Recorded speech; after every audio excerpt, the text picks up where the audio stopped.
Imamo novi biser u Srbiji sa ovim momkom kojeg već možda dobro znate sada, doduše to traje već neko vreme, ali se nadam da će uskoro da se završi. U pitanju je Oliver koji na TikToku za pare radi sve i svašta i sa kojim se ozbiljno treba pozabaviti, a sad ćemo da vidimo i zašto. I zato otvorite neko pivo pa da porazgovaramo malo.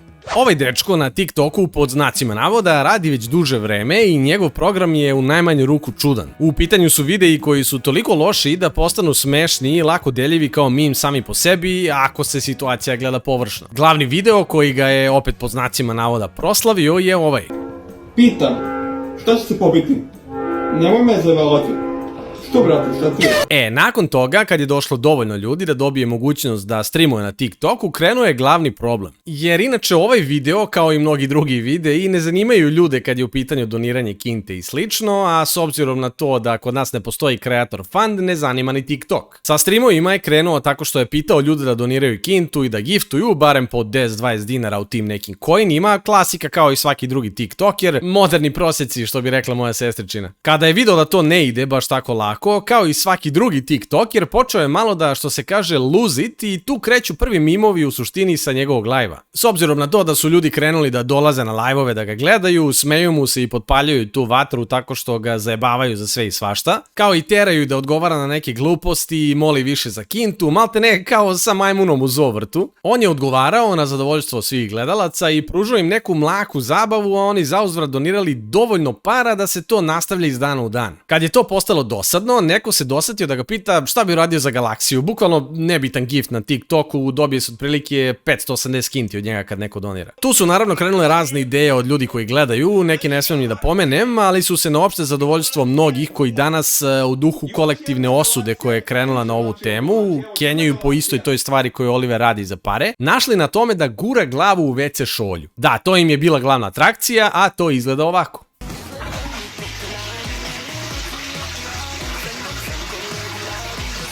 Neko bi rekao real life skibidi toilet, ali ovo je ipak ljudsko biće, jel? To je sve trajalo dok stvari nisu otišle korak dalje. Oliver je osjetio da tako može da uzme pare, pa je nudio razne druge opcije, od kojih je jedna lizanje govnjevih maramica, kao i četke kojim se pere WC. Ili što bi rekao Danny iz Serbian Lessons, četku za dupe. Galaksija, ližem, znači ovu govnjivu, znači četku, znači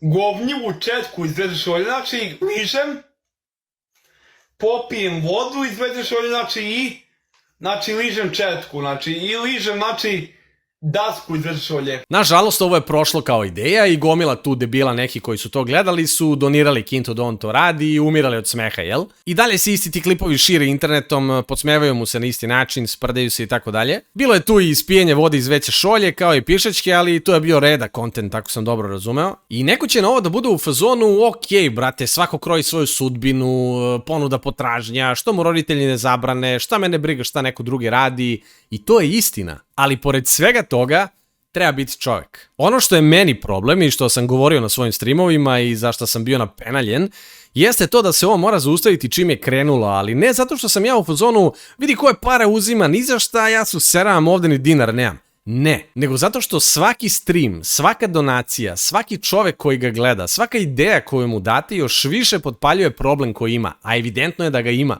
Ne morate da budete ekspert da skapirate da očigledno dečko ima neki problem kojem niko ne pruža pažnju, pa ni roditelji koji ga i biju na streamovima za content. Tu mi je možda najstrašnije što ne mogu da skapiram zašto ne reaguju, da li zbog nemoći, da li zbog nemara ili zbog toga što se uzme neka kinta, oni ne rade ništa, jebi ga. U svakom slučaju iskorišćavanje ovog dečka radi sopstvene zabave ili profita je greh i umjesto da su se ljudi skupili, pogotovo oni bliski njemu, a ima ih nadam se dovoljno, i rekli njegovim roditelje da mora da prestane i da mu se pruži medicinska ili psihološka pomoć, a pre svega pomoć porodice, ljubav roditelja i ljudi koji ga okružuju. Ljudi su u jednom trenutku napali mene što sam savjetovao da mu se ugasi nalog. Njemu je u jednom trenutku baš skoro napokon bio ugašen nalog jer je TikTok napokon obratio pažnju i sproveo sopstvena pravila o samopovređivanju, alkoholisanju, prekazivanju alkohola kao i nasilju na streamu i klipovima. Za početak, a verujte mi svega je tu bilo. Ali su ljudi u velikoj meri odlučili da mu zaprate drugi nalog, njih oko 25.000, evo trenutno preko 30 6.000. Tu dolazimo do drugog problema zbog kojeg takođe ne trebate da radite ovo što ste radili do sad, jer je Oliver kao prvu stvar na tom novom profilu objavio da sve što je radio nije bilo stvarno. Kako on kaže, sve je bilo fake samo da bi uzeo pare od ljudi. To bi u njegove glavi trebalo da bude valjda sve okej i da se sve to poravna, nikom ništa. Želeo bi se obratiti svima na TikToku povodom jedne teme. Pošto svi misle da sam ja radio odvratne stvari poput lizanja četke od WC šolje, lizanje daske, pijenje vode iz WC šolje, jedenje govana, lizanje govnjivih maramica i pijenje pišačke, sad želim da vam objasnim šta je stvarno istina i ovako stoje stvari. Sve je bilo fake. Na tom novom profilu je sad promenjen čovek, kako je verovati, pošto čujem da su live-ovi i dalje haotični, iako je najavio da više neće raditi to što radi, nego samo mečeve. To je ono kad se dvoje sastanu i onda se bore ko će bude veći jadnik, prosjak i debil, tako što se svađaju, prozivaju sebe međusobno, a i ljude koji im doniraju pare, pa ko skupi najviše na kraju je pobedio, jel? Ne čudi mi iskreno da je to sledeći korak, jer tu se realno jedini uzimaju pare na TikToku ako ne radite neke idiotske stvari kao on ili onaj batica što skače i vrišti kao majmun kad mu doniraju određenu sumu, ali o njemu ćemo drugi put. Svih ovih klipova i dalje ima na internetu, iako je nalog ugašen taj prvi, ima i neki koji nude snimke bez cenzure kad je pokazivao bulju za galaksiju da šalje ljudima u DM. Da li za naknadu ili ne, to pojma nemam, niti želim da saznam, niti kome to treba, mada možemo da pretpostavimo, jel? A ono što mene plaši od svega ovoga i posle svega ovoga i odlaženja svakog pojedinačnog koraka dalje jeste šta će se zaista desiti kad Oliveru bude ugašen nalog za stalno. Kada prestane da bude hit pod znacima navoda, kada ne bude mogao da zaradi ni dinar jer će ljudi da krenu da ga kuliraju zato što više nije društveno prihvatljivo da budeš deo te priče, nije in, jebi ga. Kada ga budu kinjili i ponašali se loše prema njemu jer postaje dosadan sa jednom te istom formom i ponašanjem koje možda i postane napadno u jednom trenutku. Da li će Oliver stati i nastaviti dalje svoj život kao da se ništa nije desilo ili će zbog sramote i nedostatka lakog prihoda da uradi nešto mnogo loše kao sledeću ideju za prihod ili jednostavno samom sebi zbog depresije u kojoj je pao. I zato razmislite o svemu ovome baš na ovom primjeru, popite neko pivo i pre svega budite ljudi, a ne saučesnici u nečijim lošim životnim odlukama ili na kraju krajeva bankomati ljudi sa interneta. Živi bili!